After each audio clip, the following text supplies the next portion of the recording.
Bonsoir à tous, encore une nouvelle dinguerie judiciaire puisqu'on vient juste d'apprendre qu'un détenu de 52 ans incarcéré dans la prison de haute sécurité de Vendin-le-Vieil dans le Pas-de-Calais, vous savez, c'est cette prison que j'avais visitée avec mes camarades députés nationaux Bruno Bilde et Bruno Clavet ainsi que le sénateur RN du Pas-de-Calais Christopher Zurek pour s'assurer des conditions de travail des agents pénitentiaires, parce que vous savez qu'au Rassemblement national c'est notre priorité, et puis pour voir comment étaient détenues les personnes considérées comme les plus dangereuses, puisque soit elles sont poursuivies, soit elles sont condamnées pour des faits de terrorisme, des faits de trafic de stupéfiants, même de proxénétisme, bref, les crimes classés comme les plus graves de notre code pénal.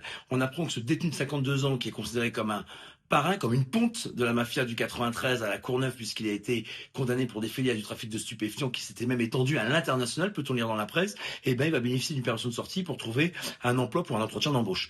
Et sachant qu'on apprend qu'il est libérable en 2029. Donc je crois qu'on nous prend pour des vrais imbéciles, puisque je sais pas quelle entreprise déjà peut être intéressée par un profil aussi sulfureux et dangereux, mais surtout pour trouver un emploi dans 4 ans. Voilà. Bon, à moins qu'il va être libéré avant, alors qu'il est condamné comme pour des crimes très graves.